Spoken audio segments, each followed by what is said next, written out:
você consome realmente todos os dados que estão disponíveis para você e para sua empresa? Então, é até um ponto que a gente estava conversando outro dia aqui com um dos nossos clientes, e eles não fazem, por exemplo, OCRs, tem milhares lá de PDFs com informações que são valiosas, mas por uma questão de dificuldade de extrair aqueles valores, o PDF está com uma imagem, eles não conseguiram extrair. Então, poxa, uma vez que você cria ali todo o ambiente dentro da AWS, você começa a utilizar os serviços gerenciados, mais avançados ali dentro, você consegue plugar esses outros serviços, que inclusive utilizam Machine Learning e IA, para acelerar o seu negócio e você incorporar mais informações, mais dados ali ao seu dia a dia. Então, falando um pouco do que é o Data Driven, né? Eu imagino aí que todo mundo já tem mais ou menos na cabeça o que é, mas só para a gente ficar na mesma página aqui, o Data Driven é uma abordagem ou cultura, né, no qual as decisões da empresa, seja elas de ações, de direcionamento, são tomadas baseadas nos dados que você analisa, né? Então, você utiliza uma quantidade, uma variedade muito grande de dados para tomar suas direções, para tirar insights, para validar, por exemplo, às vezes se vale a pena fazer uma pivotagem, às vezes vale a pena investir num tipo de mercado diferente que está tendo um resultado atrelado com outro dado que não era compilado anteriormente. Então, por exemplo, você tem uma ação de marketing, essa ação de marketing ela surgiu efeito melhor demograficamente em outro estado. Será que não vale a pena investir mais naquele estado, coisa do tipo? Ou será que não vale a pena repensar a persona do negócio, coisa do tipo? Então, esse tipo de visualização, né, em 360 ajuda a identificar esse tipo de coisa. Deixa eu só dar uma bolada. Boca seca. Vamos lá. Bom, e aí, para complementar o ponto do Data Driven, eu trouxe para vocês um artigo da AWS. Eu vou esperar aqui um minutinho, 2 minutinhos, caso vocês queiram aí tirar a foto do QR Code, que fala justamente sobre o valor do Data Driven e sobre algumas diretivas que a AWS aconselha vocês a seguirem ali, como, por exemplo, questões de democratização do dado. Então, essas ferramentas da AWS, além dela trazer essa velocidade da entrega, por exemplo, da equipe de BI, dos analistas, dos arquitetos de dados, ela também traz uma confiança e um processo para que você consiga entregar o seu dado para o seu cliente final e falar assim, cara, por que você não tenta gerar as suas visualizações ou tirar insights nesses momentos mais específicos? Sabe? Então, é um dos pontos assim que a AWS está criando, digamos assim, de pilares para que se torne possível a empresa avance como um todo, né? Então, aqui, por exemplo, dentro da Innisfree, a gente está começando a utilizar isso em 360 também, gestão de projetos, gestão de soluções, gestão de throughput de entrega e coisas do tipo. Porque quando a gente começa a analisar esses dados e ver eles e correlacioná-los, a gente começa a ter insights que antes a gente não tinha. E é muito interessante isso, porque parece que, né, esse aqui eu sei qual que é esse dado, mas no momento que você gera ele ali, coloca ele, estabelece as comparações, é diferente. Dá uns insights que realmente a gente não havia pensado anteriormente, coisa do tipo. Posso passar ou tem alguém tirando foto aí ainda? Vou passar aqui então, pessoal. Qualquer coisa, eu volto aqui também no final da apresentação e vocês podem tirar. Show. Então, assim, para a gente não ficar falando de coisas etéreas aqui, e também não ficar falando somente de tecnologia por tecnologia, digamos assim, eu queria trazer um caso de mercado, né, que a gente criou aqui de uma forma um pouco mais compilada, direcionada. E esses dados aqui que a gente está trabalhando são todos gerados para essa análise específica, tá? Então, não são dados de mercado, a gente utilizou algumas bibliotecas aqui para gerar os datasets, mas a gente queria trazer esse estudo de caso para tentar tangibilizar isso melhor. Então, um ponto aqui a gente vai analisar, né, como aplicar o Data Driven, por exemplo, uma empresa de vendas online de roupas, né, analisando as informações transacionais da plataforma e cruzando com as informações que são originadas em outras fontes de dados, como, por exemplo, dados demográficos, resultados de ação de marketing, coisas do tipo. Só para vocês estabelecerem um pouco de como vocês podem incorporar esse dado que normalmente vocês teriam uma dificuldade maior de trabalhando, por exemplo, ou fazendo uma análise manual, ou criando seus próprios dashboards na mão, ou coisas do tipo. Bom, falando um pouco aqui da nossa arquitetura inicial, digamos assim, vamos supor que a gente tem nosso e-commerce aí rodando dentro de uma instância C2, tá? E essa instância C2, ela faz uma conexão direta aí com o banco que está em RDS no MySQL, beleza? E o nosso usuário final, ele acessa esse C2 pela internet, digamos assim, e aí esse EC2, tanto ele gera esses dados que vão ali para dentro do RDS de forma relacional, e também temos os dados que vão de forma semi-estruturada, desestruturada ali para os S3, né, para um bucket que a gente está trabalhando. E também a gente tem fontes externas ali que a gente incorpora também arquivos, como, por exemplo, fontes de dados de resultado de ação de marketing, às vezes de um enriquecimento de dados, às vezes também de uma informação demográfica do usuário, ou coisas do tipo que a gente pode incorporar de mercado dentro desse processo. Então, a gente teria essa estrutura inicial. Falando um pouco aqui sobre a estrutura de dados que a gente montou aqui para essa apresentação, a gente tem 4 principais tabelas aqui, pelo menos relacionalmente falando. E, pessoal, aqui é muito simples, porque a gente está demonstrando inicialmente aquilo que a gente vai trabalhar, tá? Mas é mais para pegar a ideia e colocar isso no caso real. Então, isso aqui não é nenhum e-commerce de produção e coisas do tipo. Mas a gente tem uma tabela de cliente, que a gente tem um ID do cliente, um nome e um e-mail. Temos a tabela de pedidos aí, no qual a gente correlaciona com o cliente, a data do pedido e o total, o custo dele ali. E para cada um desses pedidos a gente tem os itens, né, que são associados aos produtos, no qual a gente tem preço, categoria, nome, etc. Os arquivos que a gente vai estar trabalhando dentro do bucket ali, a gente tem alguns dados demográficos de cliente, é interessante para a gente ver, por exemplo, como é que o QuickSight trabalha com essa parte toda demográfica, que é bem legal as visualizações que ele gera, e também os dados de campanha realizados em CSV. Então, por exemplo, vamos supor que um caso específico, a gente tem executado algumas campanhas de marketing, a gente queira analisar qual que é o resultado da campanha de marketing em cima daquele dado que está sendo gerado. Tá? Então, é importante para ver, tanto medir se a ação de marketing está sendo efetiva, se ela precisa ser adequada de alguma forma, seja demograficamente, ou seja por tipo, faixa etária de usuário, coisa do tipo, e aí questão mais de persona, ou se ela está tendo aderência esperada e aí, né, que a gente siga com essas informações. É como se fosse a gente estivesse se municiando mais para tomar essas decisões de forma mais assertiva. Então, bom, o ponto de análise básica seria o seguinte: a gente tem o QuickSight, que é a ferramenta da AWS BI, ele é um serviço gerenciado da AWS, ou seja, ele não necessita de um provisionamento de servidor, nem um controle na camada de infraestrutura e coisas do tipo. Então, a gente consegue plugar aí uma série de datasets dentro dele, aí, desde os serviços dentro da AWS, que já são nativos ali dentro, mas como também bancos de dados que estão fora da AWS. Então, por exemplo, Márcio, eu tenho um MySQL que está rodando na minha infraestrutura local. Eu consigo migrar esses dados para dentro da AWS? Se você tiver um DNS de conexão, se ele estiver aberto ali para dentro da AWS, você consegue sim perfeitamente colocar o host, qual é a porta que você está trabalhando, usuário e senha para ele fazer esse importe dos dados. Né? E a gente trabalha aqui desde Postgres, MySQL, SQL Server e Oracle também. Além de ter algumas integrações com serviços como, por exemplo, o Salesforce, como, por exemplo, também Analytics do S3 e algumas ferramentas de stream dentro da AWS. Então, quando a gente parte de um universo de dados, onde a gente tem digamos assim, uma passagem de informações em tempo real, né, em grande escala, em casos de IoT, em casos também de processamento em tempo real, a gente consegue também plugar o QuickSight nessas filas, né, nesses streams de dados e fazer análise ali de predições e coisas do tipo, que é bem interessante. Tem outras opções também dentro da AWS, mas o QuickSight também é usado para esse tipo de coisa.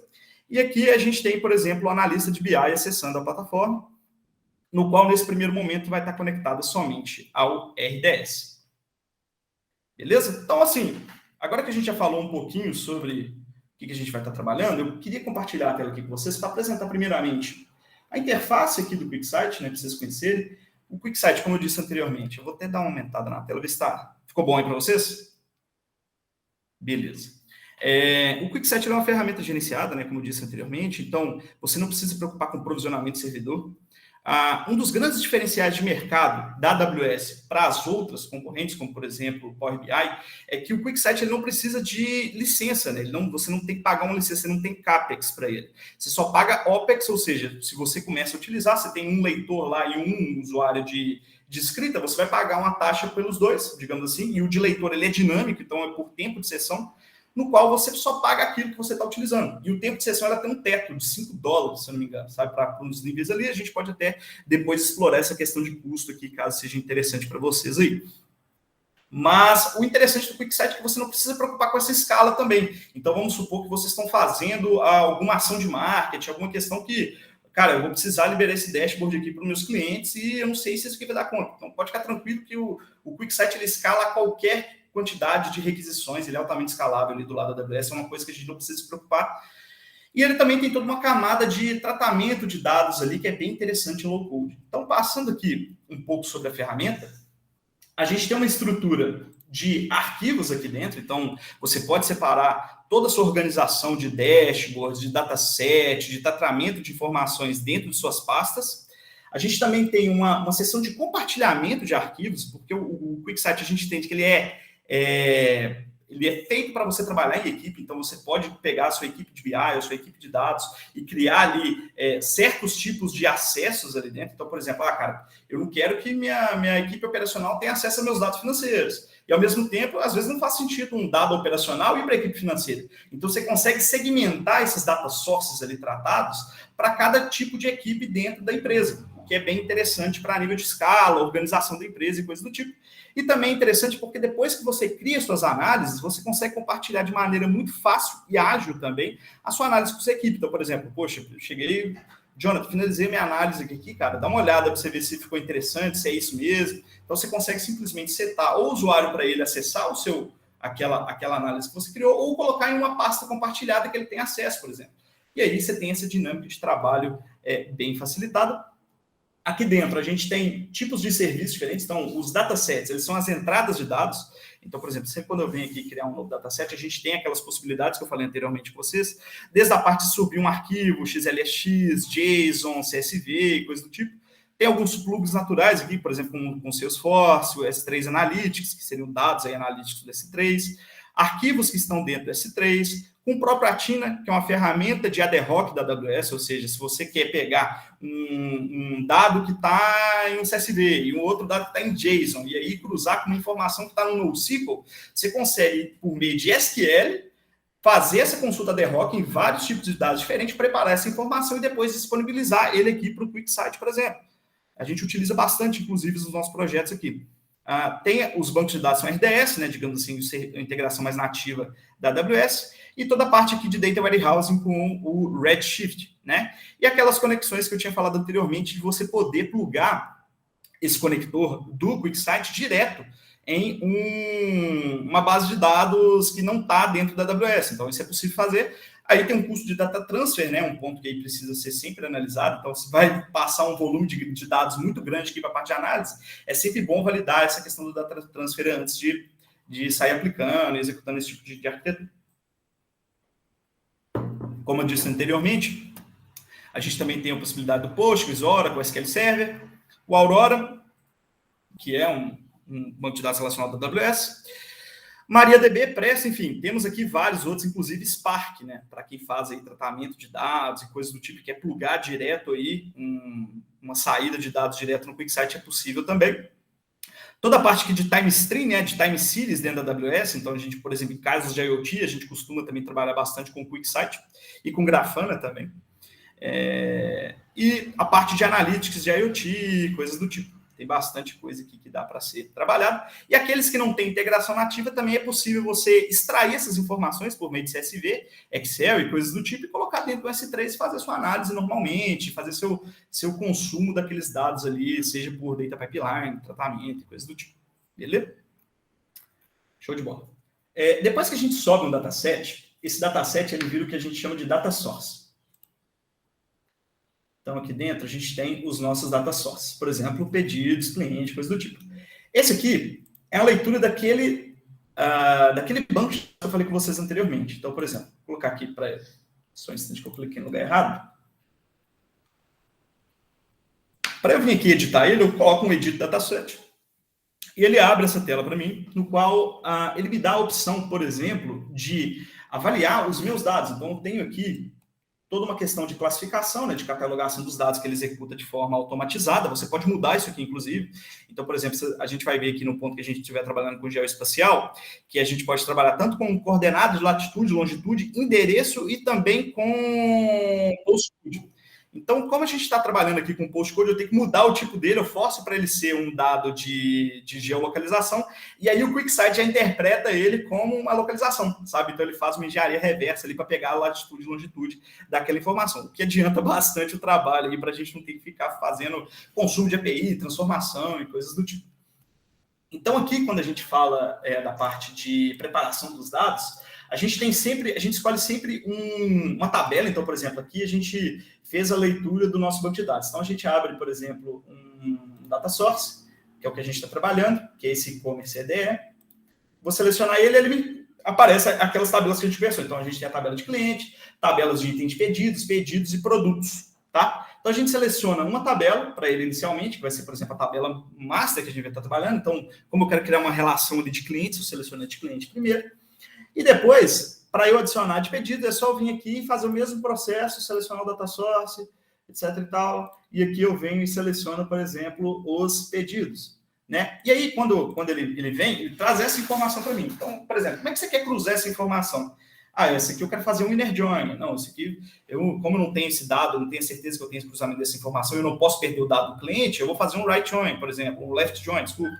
Então, aí você seleciona depois o tipo do join e aí você diz para ele também qual que é a cláusula do join, o que a gente vai estar correlacionando, qual que é a informação que a gente vai estar correlacionando ali.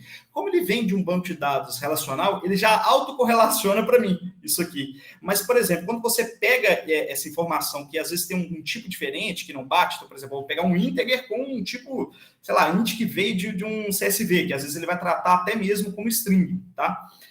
Aí você tem que dizer para ele qual que é a informação que você está correlacionando. Então, beleza, aqui eu estou trabalhando com a ID de cliente, o campo de ID do cliente na tabela de destino é este aqui. Depois de selecionado, ele já fica aplicado, coisa do tipo. Depois que você aplica essas alterações, eles nos mostram aqui todo digamos assim, o nosso dataset preparado. Desculpa, todos os dados preparados depois do relacionamento e coisas do tipo. Tá? Também tem a possibilidade de a gente aplicar filtros, né? Como aquilo que eu tinha te falado anteriormente, e também da parte de, por exemplo, limpar uma coluna. Isso aqui eu vou esconder porque não faz sentido ir para essa equipe dessa forma, sabe? Então você consegue também ocultar colunas ali para quando a pessoa for trabalhar, digamos assim, uma equipe que não tem que ter acesso àquela informação, ela consiga trabalhar também. E aí, aquele ponto que eu falei anteriormente, né? A democratização do dado é muito importante. Né? Você tirar um pouco da carga de trabalho que você tem no seu dia a dia, de estar auxiliando várias equipes, é muito importante. Então, para isso que a AWS criou esse tipo de plataforma e também com essas diretivas, que é justamente para tentar fomentar a geração dessas visualizações aí por todas as pessoas que estão trabalhando. Obviamente, não é aquela coisa que a pessoa nunca viu o que é ela não sabe o que é um where, né? Então, bom, tem todo um caminho para aprendizado, mas não é aquela coisa que ela vai ter que entrar no tecniquez demais, coisa do tipo. Isso facilita um pouco o dia a dia. Beleza? Bom, aqui um outro ponto importante do QuickSight. Quando a gente fala do QuickSight, a gente tem duas formas de trabalhar com ele. Uma forma que a gente executa um direct query, ou seja, meu banco de dados está lá, e sempre que houver um dado atualizado, meu dashboard já vai ser atualizado automaticamente, e ele não carrega essa informação atualizada dentro do Spice dele, que é a forma como ele chama o cache. E tem uma forma que ele executa e ele ganha um certo nível de performance, que é para colocar dentro de um Spice, ou seja, que é uma parte que ele reserva ali dentro.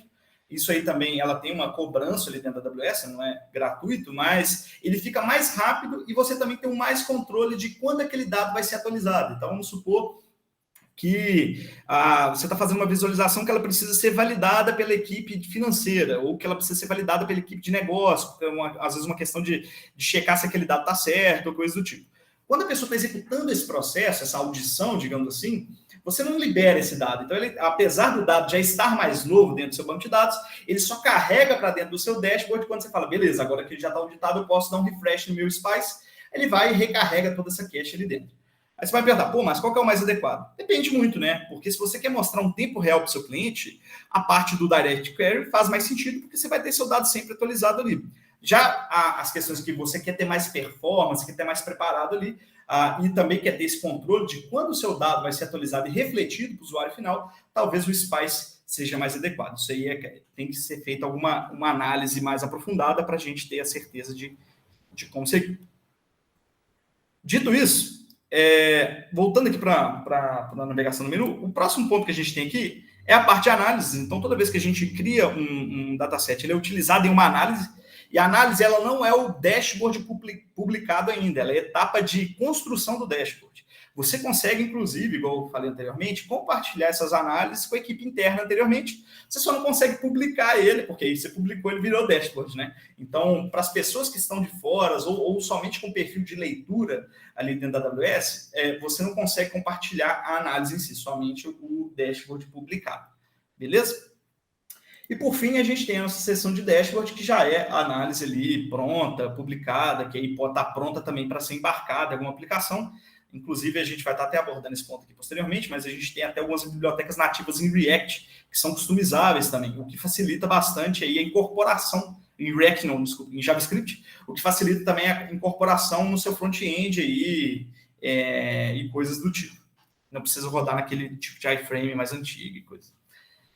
Bom, então partindo aqui um pouco sobre a nossa camada de análise, eu já separei aqui uma pastinha, onde eu já criei algumas questões aqui para facilitar um pouco o nosso trabalho, mas a gente tem aquela visualização de clientes, né, que é aquela primeira visualização junto com produtos ali, e aí a gente criou uma análise de vendas, né, do e-commerce. Então, quando eu entro dentro desse dashboard aqui, essa é a visão que a gente tem. Eu vou estar afastando um pouquinho a tela, só para questões de adequar melhor aqui, mas eu acho que vocês conseguem ver bem ainda, certo?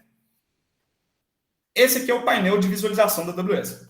Reparem que toda a questão do dataset fica carregado dentro aqui da coluna do dataset. Então, toda vez que você vai iniciar uma análise, selecionar algum campo, alterar alguma informação, ele já te informa qual que é o campo, os campos que estão disponíveis e quais são os tipos deles. Então, por exemplo, a gente tem aqui a parte de data sendo relacionada a um calendário, ou seja, a uma ação que está atrelada ao tempo, né? A gente tem a parte aqui toda de somatório, como total, por exemplo, e temos a parte aqui que são atributos, como nome, e-mail e coisa do tipo, e os IDs, que é ID de cliente, pedidos e ID de pedidos.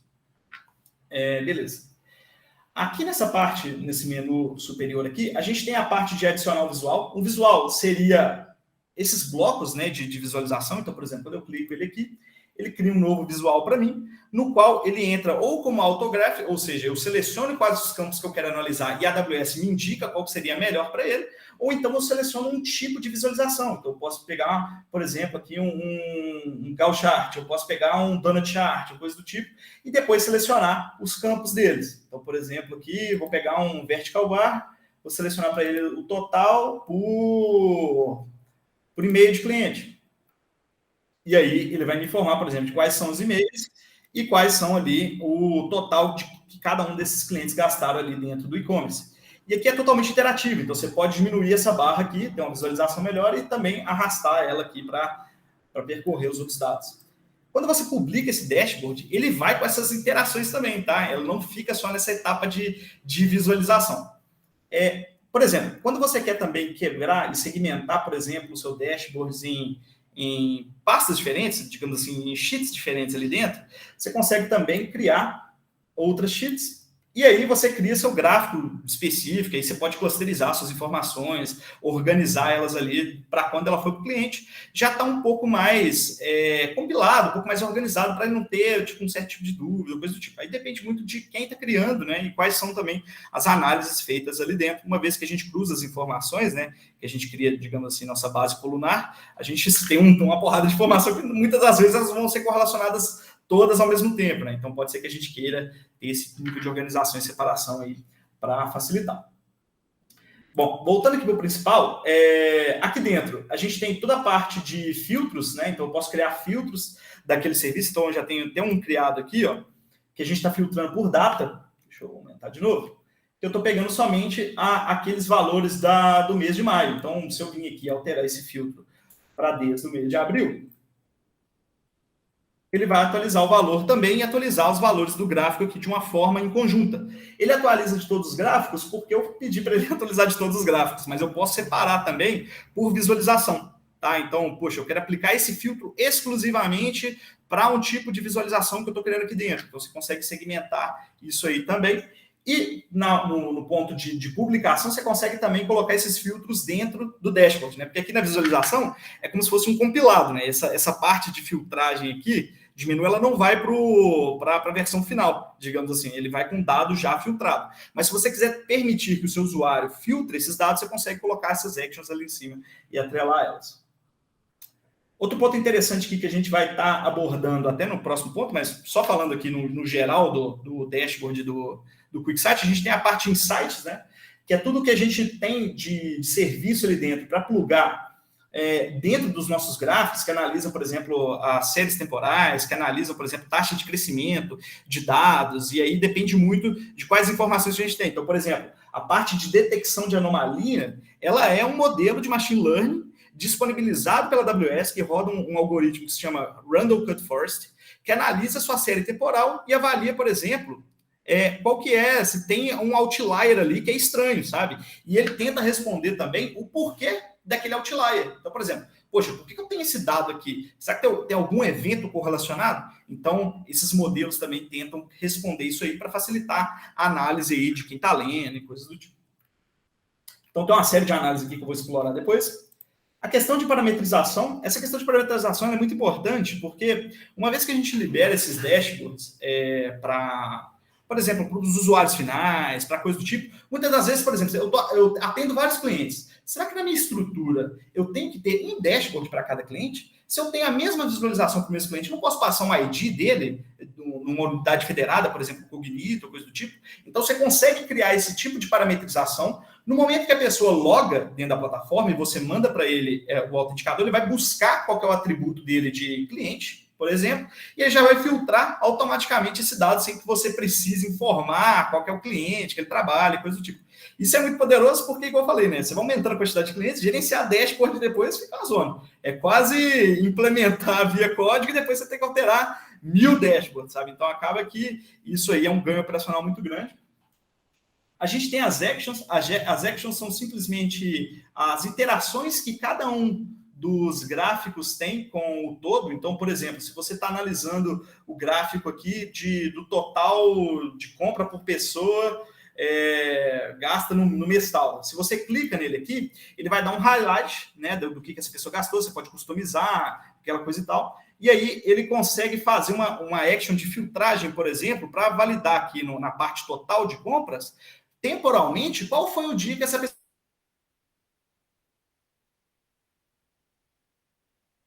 que ela gastou em cada uma das compras. Né? Então, a pessoa que está validando, está filtrando, ela consegue criar uma correlação com o dado muito mais fácil, muito mais tranquila do que simplesmente, às vezes, pegar, mandar extrair o CSV, fazer um tanto de filtro naquela planilha, validar se aquele dado está batendo com aquele dado que você filtrou anteriormente, e aí a sua análise demorar muito mais. Né? E outro ponto interessante que eu coloquei aqui embaixo, a gente também tem a possibilidade de incluir dentro do QuickSight as tabelas, né? Para fazer filtros, ordenações e coisas do tipo. Então, tem essa possibilidade também de você ver um drill down ali dentro do próprio dashboard. A parte de temas aqui, então, por exemplo, vamos supor que minha aplicação ela já tem um look and feel, sabe? Eu já tenho um UX, eu já tenho uma imersão ali, uma experiência. Eu vou colocar esse dashboard branco, vai perder aquilo que eu fiz, não tem como eu customizar. Então, a AWS ela criou uma parte de criação de temas bem específicos, você consegue até subir CSS para eles, sabe? Então, trocando aqui, ele já tem alguns prontos, né? Ele já troca todo o esquema de cores, de toda a paleta que você colocou, além de você poder customizar também cada uma das visualizações. Então, por exemplo, você tem uma visualizações aqui que está em barra, você quer trocar isso aqui para roxo, você consegue trocar para roxo, coisa do tipo, para gerar essa familiaridade e conversa com as plataformas, né? Porque nada pior do que você ter todo aquele desenho de plataforma bonitinho e chegou na parte de dashboard lá, o negócio fica todo estranho, né? Então, um ponto aí que a AWS prestou bastante atenção e faz uma diferença aí para a parte de usabilidade. E aqui algumas partes aqui de configurações, de visualização, se ele quer Classic ou não, e coisas do tipo. Um dos outros pontos também que são bastante interessantes é a questão de atualização, né? Então, a AWS, ela lança atualização como ninguém, nunca vi, tá doido? E, assim, acaba que você não tem que aplicar patch, você não tem que, por exemplo, atualizar software em cliente, coisas do tipo, porque como ele já roda todo ali como SaaS, ele já atualiza para você também e você acaba ficando com esse software sempre atualizado aí, sempre com essas novidades, principalmente com essa parte de machine learning que é bem interessante. Um ponto bem legal também é que vocês conseguem colocar os seus próprios modelos de machine learning dentro do QuickSight. Então, você coloca ali dentro do SageMaker, você consegue disponibilizar ele para ele e linkar com seus gráficos ali. Então, tem que ter uma interatividade bem interessante com esse ponto aí. Bom, show de bola. Uma vez que a gente criou, digamos assim, a nossa visualização, a gente publica ela, né? Ele já fica com autosave, né? Então, à medida que a gente está trabalhando aqui, ele já vai salvando essas informações. Ele pode ser desabilitado, tá? E aqui a gente consegue ou salvar ele como um outro nome, enfim, se você quiser gerar uma variação dele e não afetar aquele original, você também consegue. E aqui toda a parte de compartilhamento, que seria a parte de publicar o dashboard, né? Ou então compartilhar a análise, que seria aquele ponto que eu falei com vocês. As pessoas que têm acesso à escrita dentro do QuickSight, ali, elas têm essa possibilidade de trabalhar ali dentro. Um outro ponto interessante seria a parte de exportar. Você consegue tirar print e gerar PDF também, tá? Do QuickSight. E o único ponto que é ruim, digamos assim, é que ele não tem essa interatividade, né, que eu falei anteriormente. Então, você não consegue colocar action para ele. Mas, às vezes, você quer mandar um report. Você quer publicar um report para o seu cliente, que não tem necessidade. Ele quer ver os números, sabe? Ter aquela visualização em PDF. Então, isso já é uma facilidade também que você não precisaria estar criando aí um módulo tipo, de exportar isso, porque a AWS já faz para vocês. Bom, vou compartilhar aqui só para vocês verem como é que funciona. Publica esse dashboard. Vamos chamar assim, ó. Análise, vendas, e-commerce, publicar. Beleza? A gente publica o dashboard. Uma vez publicado, ele vem para essa interface aqui, que é a interface de compartilhamento da AWS. Então, a gente não tem aqueles menus mais de validação e coisas do tipo. E esses outros aqui já seria aquele ponto de você validar. Ele continua com a interatividade, tá vendo? Então, um ponto aí que é bem interessante, você consegue maximizar, minimizar e coisas do tipo. E também você consegue ver os dados também que você está trabalhando. Então, por exemplo, esse aqui está trabalhando dataset cliente, enfim. Um outro ponto que é interessante dessa parte aqui é que, assim, você já consegue publicar para ele, porque ele gera uma URL do dashboard, tá?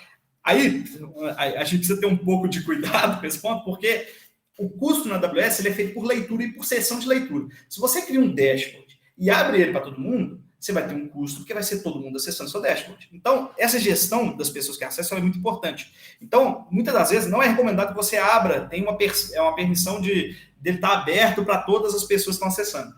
E, inclusive, esse é um dos grandes pontos de, por exemplo, de você embarcar ele utilizando JavaScript. Porque no JavaScript, eu consigo, utilizando o SDK da AWS, eu consigo pegar o outro, autenticar o meu usuário dentro do Cognito, sem trabalhar assim com uma reautenticação, sabe? É só pegar a identificação que a gente criou para ele na unidade federada.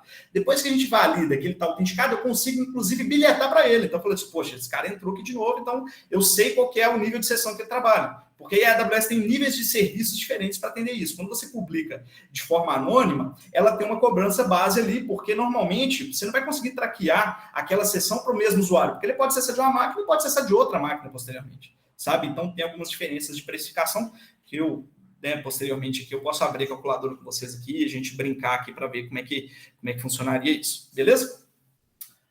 Ponto importante, antes de passar para o nosso próximo ponto aqui, é que o QuickSight ele tem um nível gratuito, tá? Então, para um usuário, quando vocês estão testando, por exemplo, muitas vezes você quer provar, né, cara? Quer validar como é que funciona. Então, você tem 10 GB de Spice e também você tem um autor gratuito, sabe? Então, é importante aí que às vezes você já consegue compartilhar, mostrar para o pessoal e aí, às vezes, provando a ferramenta, ver a eficiência dela e seguir aí com o desenvolvimento e coisas do tipo, tá bom?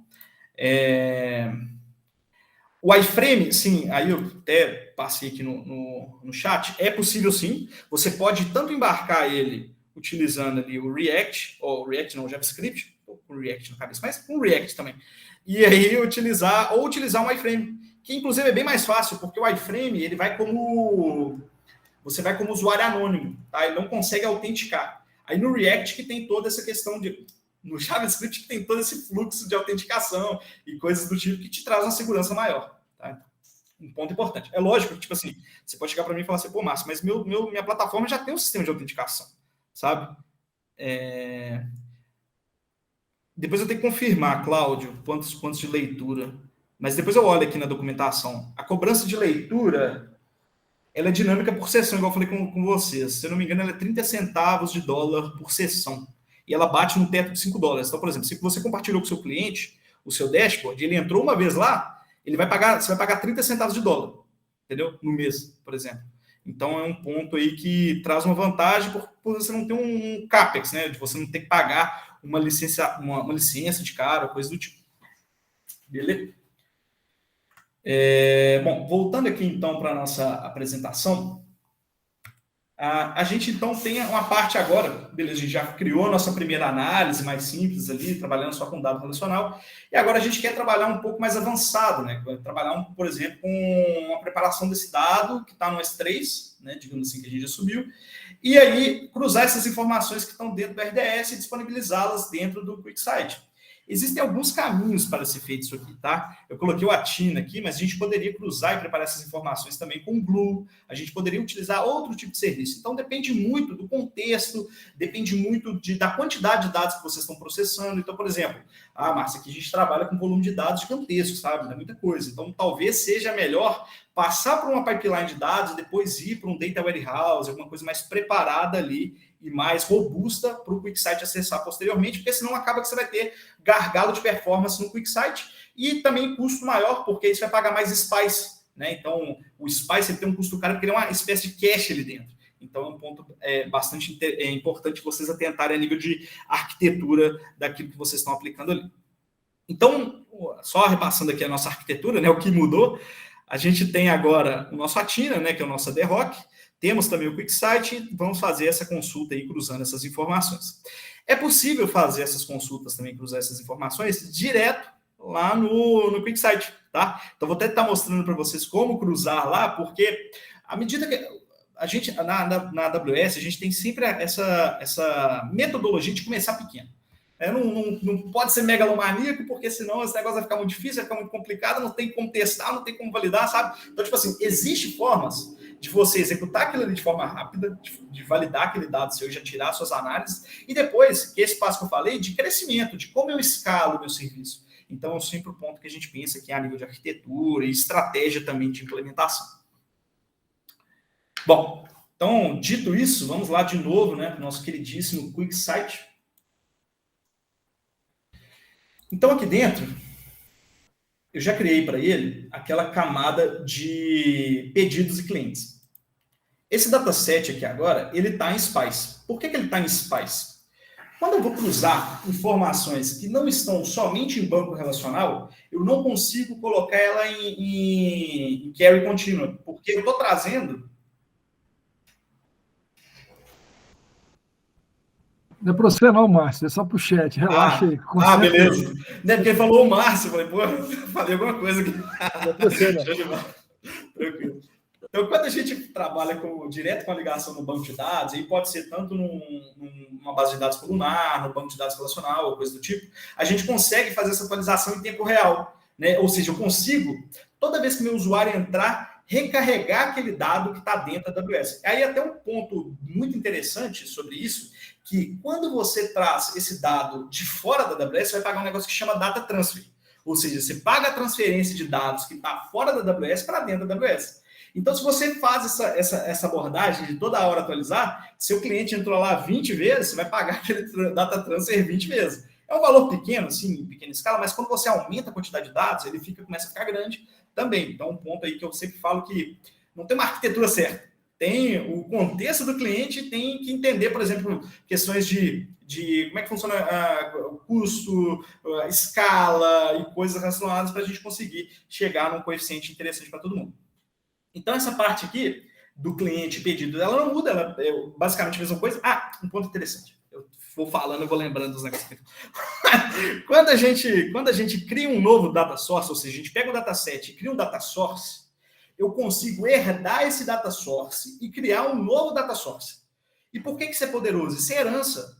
Então, se eu trato um dado que é sensível, eu não preciso retratá-lo. Sabe, eu já tenho meu data preparation. Inclusive, ele pode herdar atualizando essa informação direta e dentro do outro que ele vai cruzar com as informações que não conseguem ser em tempo real, aí você trabalha com SPICE, sabe? Então, uma abordagem muito interessante para alguns casos específicos, porque você consegue ter essa dinâmica de atualização e de herança também para os seus usuários. Então, uma vez que eu tratei aquele dado, eu não preciso tratar ele de novo, ele já continua sendo aquela mesma estrutura e coisa do tipo. Então, aqui, o que mudou basicamente é que a gente tem agora um cliente sem endereço, que ele é um arquivo CSV oriundo... tipo isso. Que ele é oriundo, por exemplo, do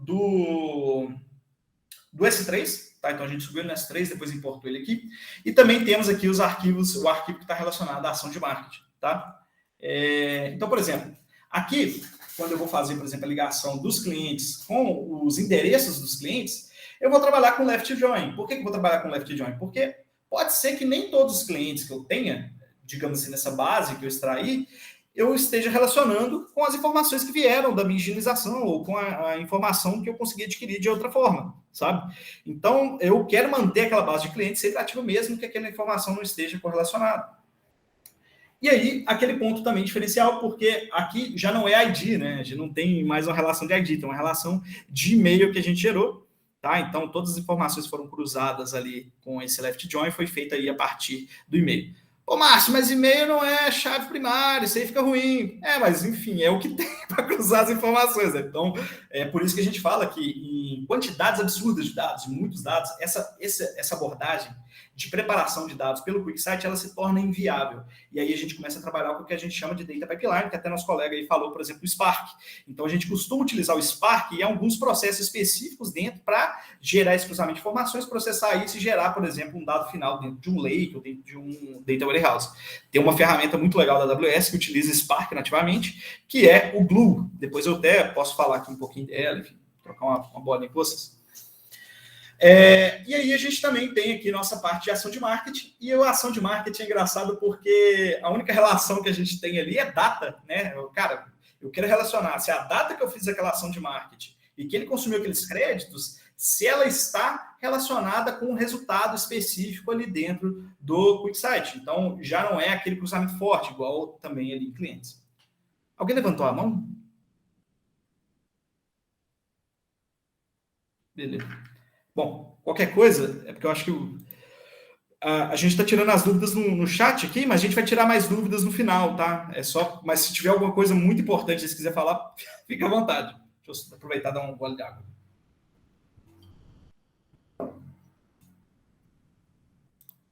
A principal vantagem, Cláudia, com relação ao custo inicial, você não paga CAPEX para ele, né?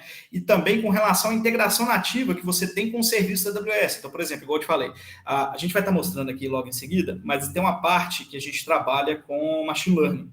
Então, a gente consegue plugar de forma muito fácil aqui o serviço que a gente utiliza dentro da AWS para gerar essas visualizações. Então, entrega de valor, quando a gente trabalha com esse fluxo do QuickSight e também com essa parte operacional de custo, porque custo normalmente ele é importante, mas em alguns cenários, aqui tem uma funcionalidade que é vital para mim, eu prefiro pagar um pouco mais, né? Mas não tem isso do lado do QuickSight, né? Apesar de você tem essa parte de tanto de escalabilidade, quanto também de parte ali de como entregar seu software e plugar os outros serviços dentro da AWS. Beleza? E aí, na nossa visualização, aqui no nosso dado preparado, digamos assim, vou aplicar aqui só para ele atualizar de novo. Mas aí a gente tem um cruzamento das informações que estão aí nos bancos, né? Daria para melhorar isso aqui? Daria, por exemplo, tem informação que está repetida, por exemplo, o e-mail cruzado do cliente, coisa do tipo, né? Então, tem coisas aqui que a gente poderia fazer para melhorar a forma como a gente está preparando esse dado, coisa do tipo, sempre dá para melhorar. Essa parte aqui de CEP é interessante, aquilo que eu tinha falado com vocês, quando ele vem aqui, normalmente ele vem como string, tá? Então ele cai aqui como string, e aí, quando você joga ele para dentro lá da visualização do QuickSight, ele não identifica como um campo geoespacial. E aí ele não roda para essa string aqui, digamos assim, aquelas APIs que convertem que inclusive utilizam um location service da AWS, quem gosta de Google Maps aí quer ouvir um serviço parecido aí, tem um location service que é maravilhoso. E tem aqui a gente consegue já definir para ele, por exemplo, o que a gente está trabalhando, latitude, longitude, postcode, cidade, enfim, porque aí ele consegue executar essa engenharia reversa lá posteriormente e também já te dá aquela análise de qual a melhor visualização para te atender naquele ponto específico.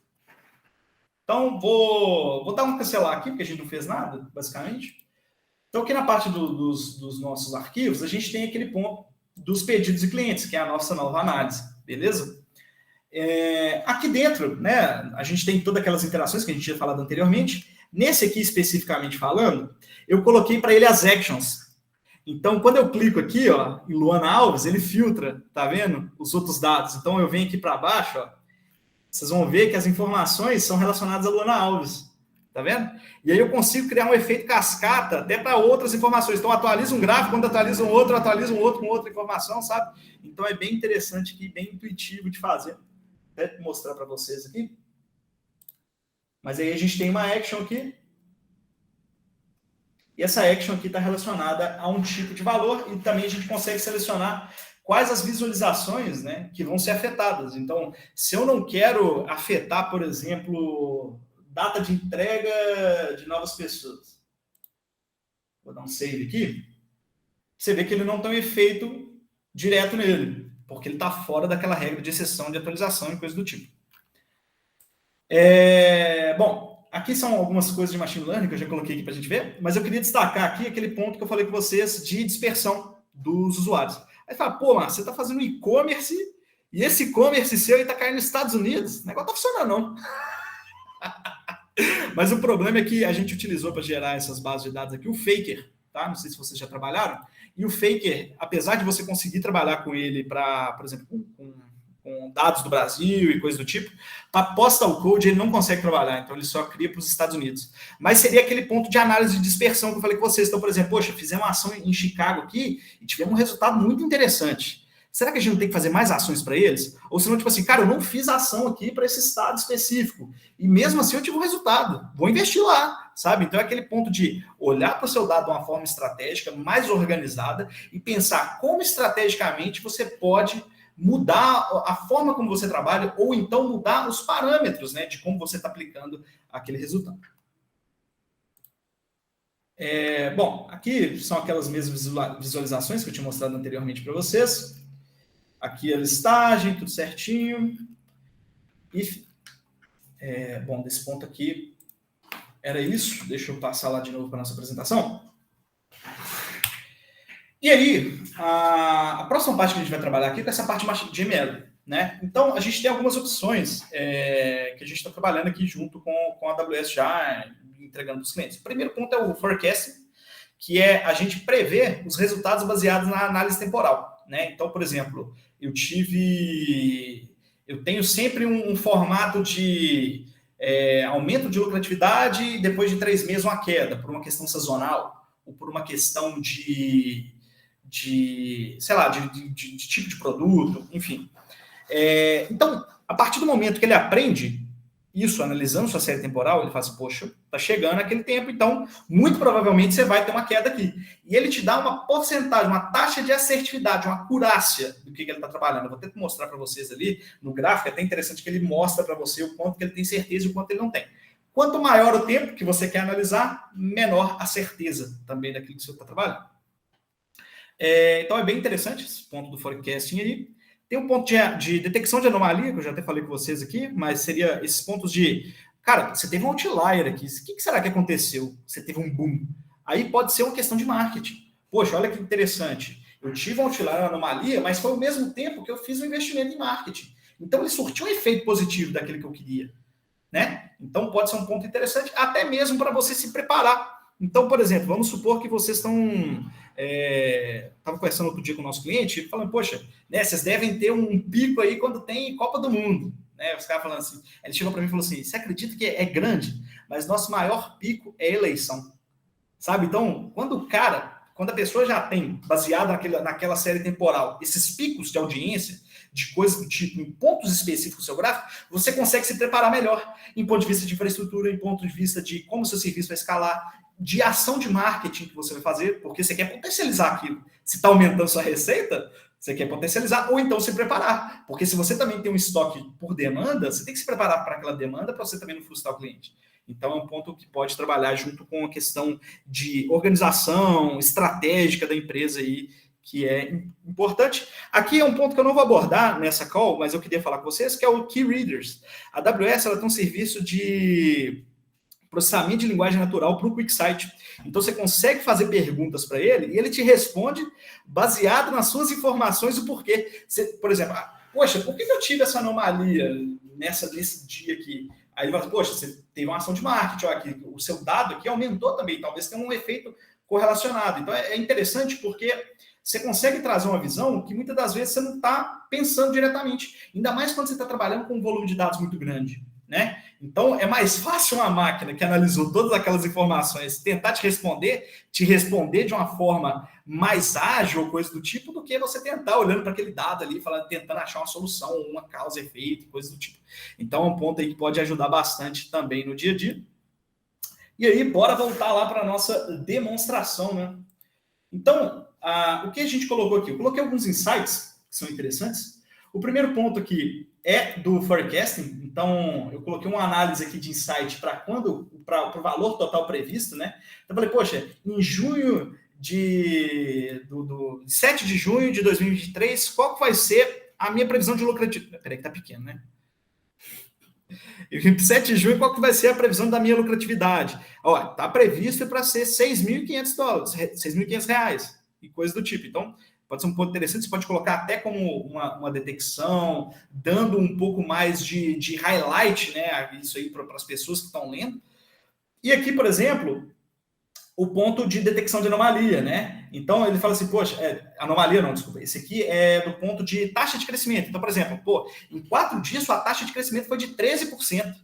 Aconteceu uma coisa aqui que foi muito bom para você. Tenta, né? O que você fez naqueles dias ali, ou qual foi a estratégia adotada para você ter aquela taxa de crescimento, para você tentar replicar, ou para você entender se for um ponto negativo, né? Por exemplo, poxa, você teve uma taxa de queda, uma queda de 20%. Aconteceu alguma coisa, né? Eu quero entender isso aqui para mitigar, melhorar meu serviço, coisa do tipo. E a parte aqui de detecção de anomalias, né? Aí já é esse ponto de análise de série temporal e validação do que aconteceu, ou seja, quando você tem um outlier, um comportamento que é estranho pelo padrão do gráfico, né? Falando que, por exemplo, poxa, o seu total foi de 9.464, né? Que é muito maior do que o esperado, que era de 4.567. Então ele combina aquele forecast, né? Aquela análise do seu gráfico, e fala, poxa, a variação dele é no máximo isso aqui, se estourou mais, tá uma coisa estranha. Pode ser, inclusive, um erro de dado. Tá? Então, por exemplo, esse algoritmo do Randall Cut First, ele é utilizado, esse modelo de predição, ele é utilizado até em stream de dados, com Kinesis, que é um serviço da AWS parecido com, sei lá, com Kafka, sabe? Então, você consegue plugar ele nesse stream de dados e ele já te predizer, poxa, tá entrando um dado aqui estranho, cara. Eu vou mover isso aqui para audição, ou vou ligar um red flag aqui para quem for validar esses dados posteriormente para dar uma olhada, porque isso aqui está fora do padrão. Tá? Então, um ponto aí que pode ajudar nessa questão de análise, de predição e coisas do tipo. E também, essa parte aqui de machine learning, a gente consegue plugar dentro dos gráficos. Então, eu posso chegar aqui, por exemplo, na nossa série temporal, vou aumentar aqui o range dela, poxa, eu quero adicionar um forecast para ele. Então, tipo assim, ele vai tentar me mostrar graficamente qual que é a minha dispersão. Então, por exemplo, aqui, ó. O nosso último dado aqui é do dia 24 de maio, que é hoje. É possível criar assim com os alertas da Amazon. Você consegue disparar isso pelo SNS, e aí você pode plugar o SNS com SES, que é o serviço de e-mail da AWS, ou criar um alarme lá no CloudWatch, ou enfim, tem forma de você ligar isso aí de tudo quanto é jeito, sabe? Se bobear, a AWS manda até carta para você. Mas aí aquele ponto que eu falei, como a gente tem aqui esse dado, ele não está, como a gente criou esse dado de forma, eu tentei suavizar ele o máximo para gerar uma coisa que fizesse mais sentido, mas como ele tem muita variação, você pode ver que ele não tem muita certeza daquilo que ele está aplicando, né? Então, se eu faço aqui um drill down aqui, ó, ele tem uma taxa de variação para mim e fala assim, poxa, aqui ó, tem chance de ser 4.700, pode ser 5.000 ou pode ser um pouco menos, pode ser 4.200, por exemplo. Então ele te dá uma taxa de erro. À medida que isso vai passando, que o tempo vai passando, a taxa de assertividade dele diminui, né? Porque como ele não sabe, né, temporalmente falando aquilo ali, não está dentro de um padrão dele, ele fala, poxa, isso aqui eu não tenho certeza, então a acurácia cai e, consequentemente, aquele valor que ele está te pegando cai também. E aí ele trabalha com a média, né, da projeção. Mas para alguns casos é muito interessante, cara, porque segue certinho. A taxa é muito, tipo, 2%, 1%, é praticamente uma linha amarela, linha laranja, assim. Quando você já tem um comportamento muito bem definido, ou do seu usuário, ou então da sua plataforma e coisas do tipo. Então ajuda bastante nessa questão de previsão. Bom, e aí é isso. A parte aqui do Key Readers ali vai ficar para um próximo momento. A gente pode marcar aí posteriormente aí sei lá, um bate-papo, enfim, um segundo momento que seja interessante para a gente aplicar esse ponto, porque senão não vai dar tempo. Bom, voltando aqui para a nossa demonstração, desculpa, para o nosso slide, Aí o nosso próximo ponto é a parte de embarcar o dashboard, né? Então, o QuickSight ele permite você pegar esse dashboard publicado e levar ele para sua plataforma. Então, seja ela para sua plataforma mobile, seja ele para sua plataforma desktop, seja para suas TVs, né? Então, se trabalha com sistema supervisório, coisa do tipo, você quer disponibilizar aquilo, ele consegue se adequar bem para qualquer tipo de dado, porque ele é responsivo, já naturalmente, tá? E aí, além de compartilhar, igual eu falei anteriormente, né, a gente consegue incorporar e também criar esses filtros, né? Então, poxa, eu tenho 20 clientes que usam o mesmo dashboard, mas eu tenho que criar um dashboard para cada cliente porque meu iframe não permite uma autenticação. E aí eu preciso atualizar um dashboard, eu atualizo 100, sabe? Isso operacionalmente é o caos. É o caos, porque seu funcionário, a pessoa que está trabalhando ali, o seu colaborador, está gastando tempo no que ele poderia estar trabalhando com uma tecnologia muito mais disruptiva para a empresa, ou trazendo um valor muito maior, sabe? Por uma coisa que você consegue simplesmente utilizar um serviço para gerenciar esse tipo de autenticação, esse tipo de customização, né? Então aí a gente pode colocar ele em JavaScript, como eu tinha dito anteriormente, e ele também é altamente customizável, seja por aquela criação dos temas ou por injeção de CSS também dentro ali do QuickSight. E aí um ponto interessante que também a gente consegue colocar ele por iframe, tá? Para casos específicos que a gente não precisa gerir a autenticação e tem que ser entregue com um tempo mais ágil e coisas do tipo, a gente costuma seguir esse tipo de premissa. E aí, o que muda aqui na nossa arquitetura, né? Então, a gente tinha toda aquela parte ali de dados, não mudou, né? A única questão agora é que a gente tem um SDK que vai estar conectando dentro do QuickSight ali, na verdade, do Spice do QuickSight, no qual ele vai conseguir extrair aquele dashboard, seja por iframe, seja pelas informações trafegadas que vão ser rearranjadas ali em JavaScript, para ficar disponíveis para os dispositivos dos usuários finais, né? E o usuário final teve tanto acessando o e-commerce ali, fazendo compras, né, e gastando horrores, mas também quanto acessando ali os dispositivos e vendo, às vezes, uma informação que pode ser importante para ele, coisa do tipo. Talvez o exemplo tenha ficado ruim, porque, né, dashboard para e-commerce, enfim, mas em outros cenários aí faz mais sentido, mas aqui o objetivo é mais a demonstração técnica e de capacidade da ferramenta. Então, bora lá? Então, voltando aqui para a nossa guia, vou até compartilhar uma nova. Eu peguei aquele... na verdade, deixa eu mostrar aqui para vocês. Então, aqui nessa parte dashboard, a gente tem que fazer a publicação dele, tá? Então, a gente executa aqui o share, publish dashboard, assim como a gente fez no outro. Vou chamar aqui pedidos das clientes análise. Faço ML, por exemplo. Replace. Eu já tenho até... Eu vou dar um replace aqui que vai funcionar melhor. E aí eu publico o dashboard para mim ali, tudo certinho, e ele vai para aquela visualização geral para mim. O que acontece? Uma vez ele publicado, para você poder embarcar ele dentro de uma solução, dentro de JavaScript, dentro de uma plataforma web ou mobile, você tem que dar as permissões necessárias para ele ser compartilhado, né? Então você vem aqui em Share, aí você vai dar um Share this Dashboard. No que você vai dar um Share this Dashboard, ele vai mostrar para você algumas opções. Ele vai mostrar, por exemplo, a opção de você mandar para uma pessoa específica que está trabalhando junto contigo. No caso aqui só tem meu e-mail, né? Só tem meu usuário. Mas se vocês tivessem vários usuários aí trabalhando dentro do QuickSight, você poderia publicar com pessoas específicas ou com um grupo de pessoas específicas. E também você pode copiar o link, e aí ele vai ficar disponível, né, em formato web, igual eu mandei para vocês ali, mas só que dentro da plataforma do QuickSight. Então, em determinados casos, cara, isso resolve, sabe? Não tem que criar uma plataforma web customizada, sabe? Não é tecnologia por tecnologia, né? Tem que resolver um problema, de verdade. E tem a parte de copy e embed dashboard. O embed dashboard code aqui é o iframe, especificamente falando. Eu posso até abrir aqui o código para vocês. Deixa eu...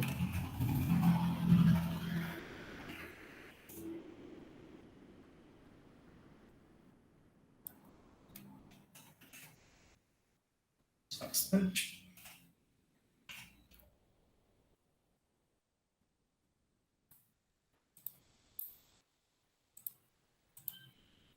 E o dashboard que ele vai abrir aqui é simplesmente o dashboard, né, o iframe que a gente tinha conversado anteriormente, né, mais cru.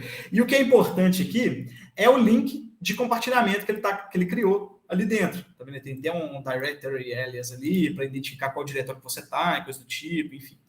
E aí esse link ele fica público e acessível aí para todas as pessoas, o que deve ser tomado bastante cuidado por questões de acesso e coisas do tipo, como ele tem uma cobrança dinâmica, né? Mas aí é um ponto aí para se atentar durante o desenvolvimento. E aí eu embarquei esse dashboard, eu queria mostrar aqui para vocês, em um JavaScript. Então deixa eu compartilhar minha outra tela. É porque eu vou ter que parar a apresentação. E aí eu criei aqui um e-commerce dashboard, mais simplesinho, no qual aqui a gente já tem aqui os números, né, e toda a interação ali feita dentro da sua plataforma, tá vendo? Então isso aqui não está rodando dentro do QuickSight, isso aqui está rodando dentro da nossa plataforma ali, utilizando, esse aqui é iframe, tá, pessoal? Não é JavaScript, não. Mas aí um outro ponto que eu queria mostrar para vocês é a questão dele ir para mobile, né? Então, por exemplo, em casos que você tem que acessar para um dispositivo específico, por exemplo, aqui um iPhone 12 Pro. Então, ele já vai com essa estrutura otimizada para ele conseguir ver e visualizar aquele dado ali de forma mais assertiva. Então, você consegue aumentar ele aqui, ele tem uma interação aqui que é interessante, que pode fazer toda a diferença aqui na parte de análise, bem como a parte de scroll aqui dos mapas e coisas do tipo. A parte do forecasting já está até pegando aqui, né? Como a gente publicou aquela versão lá, etc. Beleza? Deixa eu tirar aqui do formato. Beleza? Um outro ponto que eu queria mostrar para vocês é o que acontece se a gente atualizar o dashboard. Então, vamos supor aqui, vou voltar aqui para a nossa guia. Vamos supor que a gente quer fazer uma alteração no nosso dashboard e a gente quer trocar, por exemplo, as cores dele. Então, a gente vem aqui dentro do nosso dashboard, dentro da nossa análise, na verdade. Então, vou mudar, por exemplo, aqui os temas. Vou colocar um Midnight para ele. Para quem é de Dark aí, ó. Beleza, vou publicar da mesma forma, vou mandar ele só sobrescrever aquele, porque aí é importante, porque se eu mando ele gerar um dashboard novo, ele vai precisar que eu atualize o iframe dele, por isso que eu estou sobrescrevendo aqui, tá? E aí quando a gente vem para dentro aqui do nosso site, né, digamos assim, a gente atualiza, ele já vai carregar com o tema todo que ele fez. Ou seja, qual que é o poder disso?